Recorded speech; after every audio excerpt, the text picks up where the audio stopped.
Cat's Diamond Painting. Welcome to my channel, or welcome back if you've joined me here before. If you are new here and you enjoy what you see today, I hope you'll consider sticking around and maybe subscribing to the channel. And please do consider dropping a like on the video as well. Okay, so this is Second Dream.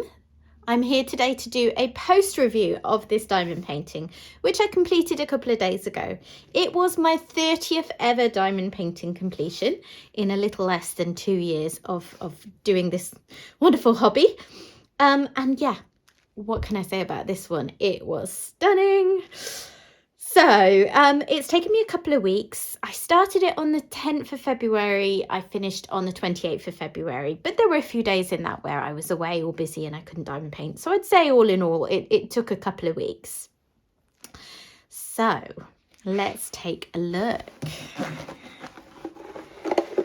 See how much of it I can get in frame. Let's see. Okay. We can get most of it in. Let me try tilting just to show you. And then a little bit later on, I will pan over it. Okay, that's just about all of it that you've seen there. So this is a painting from Diamond Art Club.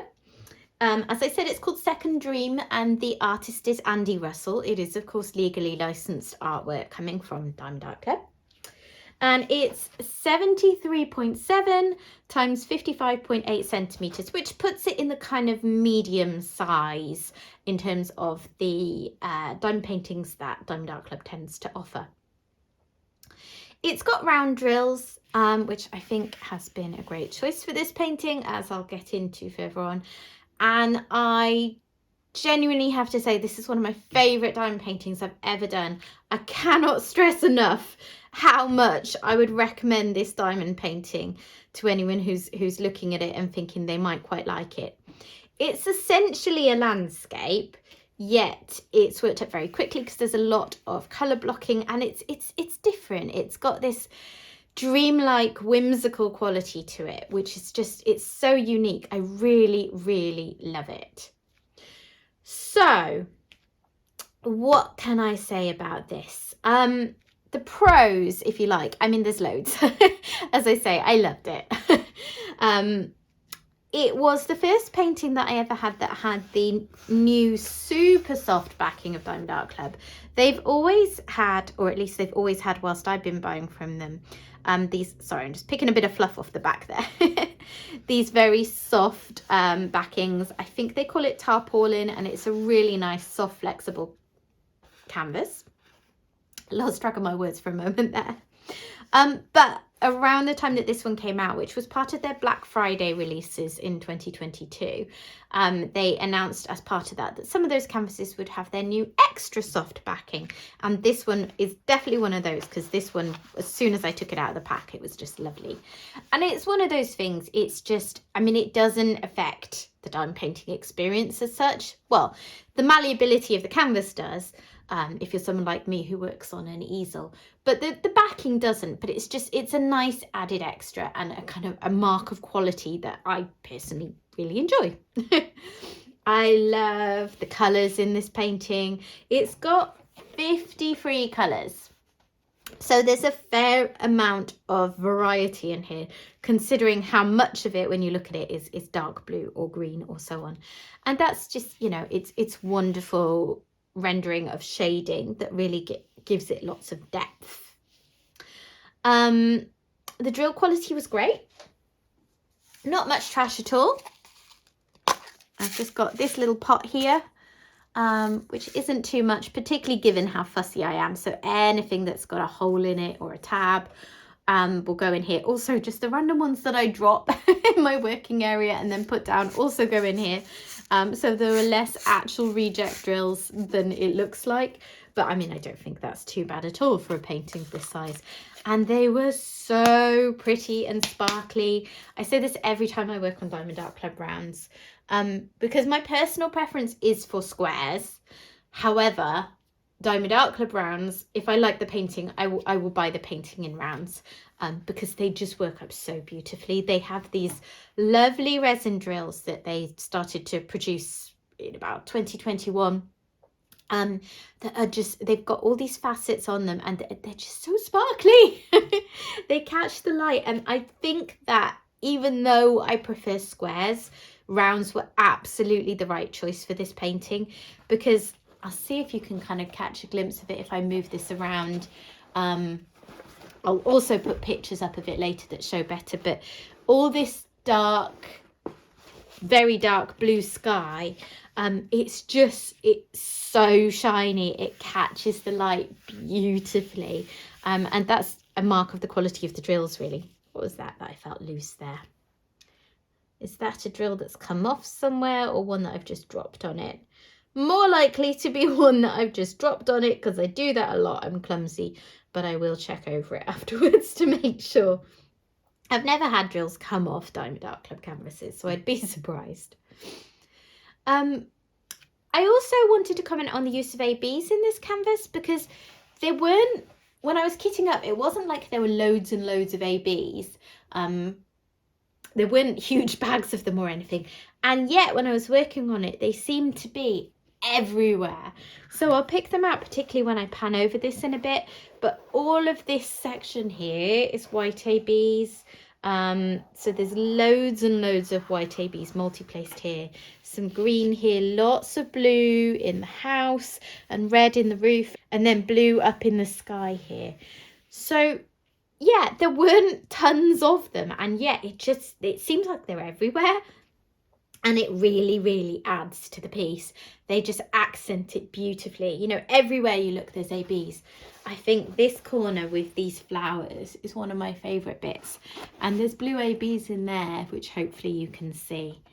Because these are just gorgeous.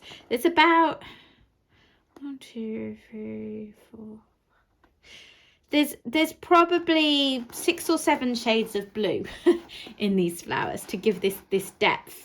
And they just look stunning for it. The other thing that I consider a pro, just because I'm an impatient kind of a person and I like to get through my stash and work on different things and keep things fresh, is that it did work up quite quickly. 2 weeks for me for a painting of this size is a good rate. I finally got the hang more of multi-placing a larger amount of round drills. I'm always chatting about my multi-placing woes because I'm constantly on a mission to increase the amount that I can multi-place at once, because I do like to multi-place. It means that I can get through paintings or colour blocking without just getting totally bored. And with square drills, I've been confident using sort of a 7 or 9 placer for a while. Round drills I find harder. I don't know why, because I know a lot of people find round drills a lot easier than squares, but for me it's the other way around. I don't know if it's just because I've done more squares, but yeah, with rounds I always find it hard to, it's taken me a while to perfect the kind of rolling of the multi-placer to spread the drills out enough so that they don't leave their symbols uncovered. Even though Diamond Art Club with their newer round drills doesn't have guide circles and the backgrounds very much match the colour of the drills that are going on them. So if you're not fussy, you know, it doesn't matter if you don't cover the symbol entirely. I am fussy. So if that happens, I need to go back and correct it. So yeah, I managed to really get the hang of multi-placing with a 7 placer with rounds for this painting, because frankly, all of this sky, I would have struggled to get through if I wasn't doing that, because yeah, I like variety. Variety is the spice of life for me. And so I like paintings that have some confetti and some colour blocking, a good old mixture, or like small sections of colour blocking. Anyway, if there were large sections of colour blocking and it took me too long to get through them, I would find that very off-putting. So being able to multi-place it helped.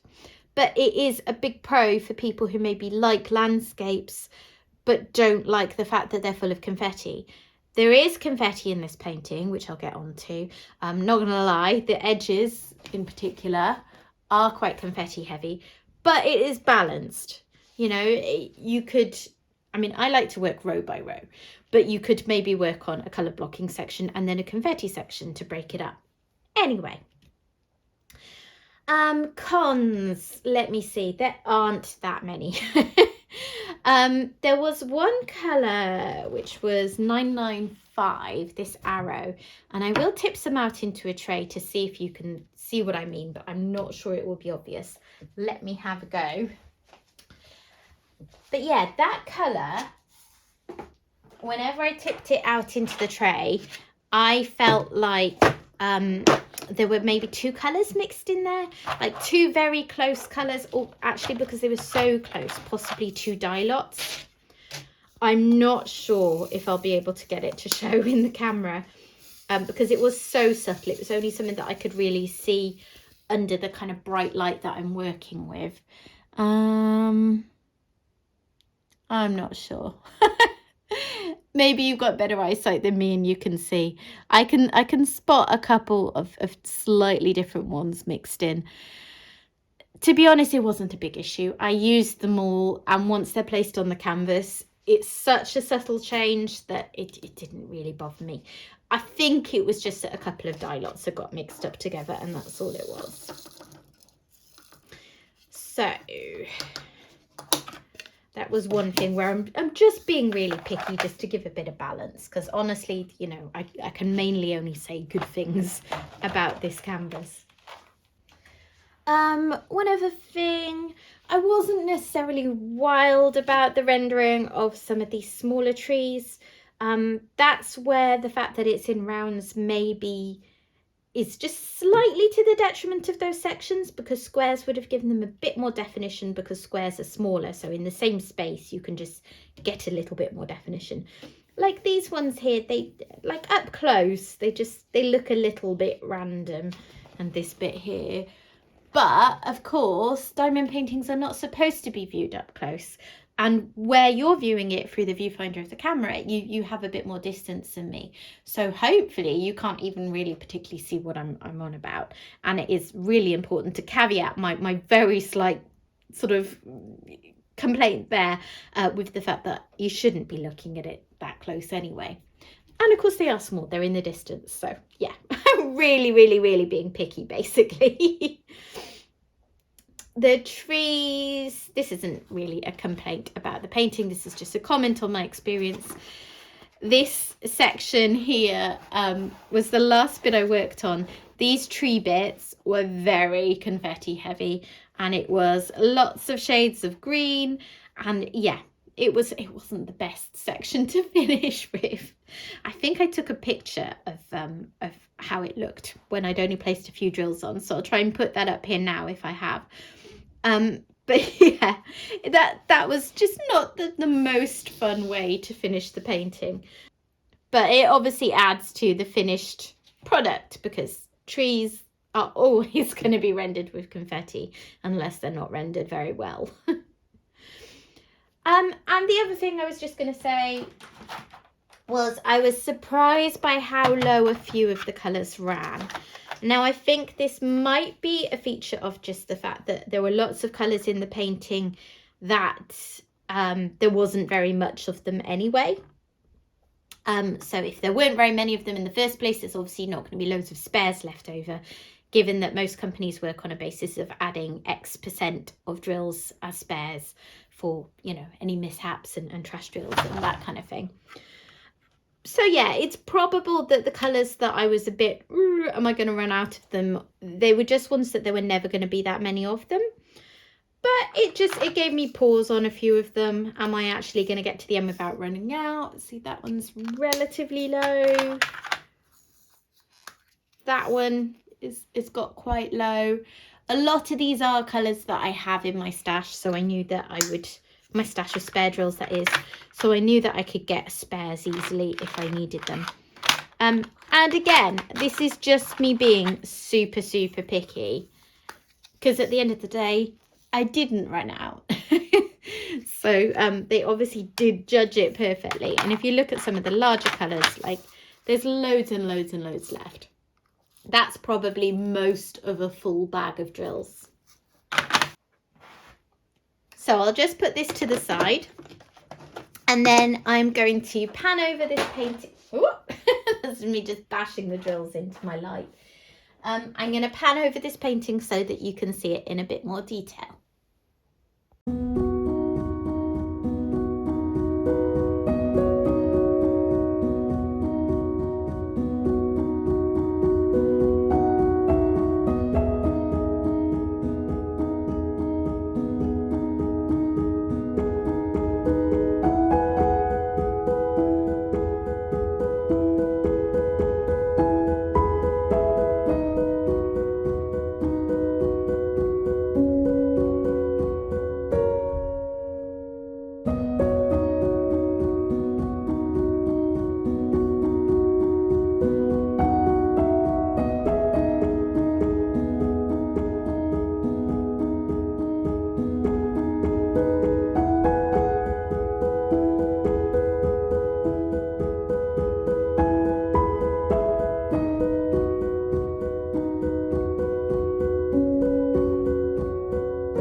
Right, so hopefully that video and the photos just give you a little bit of a better idea of what I've been working with here and why I'm just so enthusiastic about it. Look at all of these ABs, like I mentioned earlier. And these things are so cool. See, this is the kind of thing I really love about Andy Russell's art. It's like they fit in a landscape. They look vaguely plant-like, but they're sort of alien, aren't they? I'd love to know the inspiration for his work. Oh, and I haven't commented on how gorgeous this sky section is. Look at all these bits in the sky. Distant galaxies. Like Northern Lights type things, maybe? I mean, I don't know, because this isn't a painting that's supposed to be sort of realistic as such. But yeah, absolutely beautiful. I'm really hoping that Diamond Art Club release more of Andy Russell's work. I have another landscape of his from a different diamond painting company, and I know that Diamond Art Club has one other painting of his, a carousel one. When that one didn't speak to me quite as much, but I would love to see more of this style of artwork. I would snap it up. Okay. So that's it from me today. A fairly short one because I don't really have anything too negative to say about this painting. I've been as picky as I could be just to provide balance.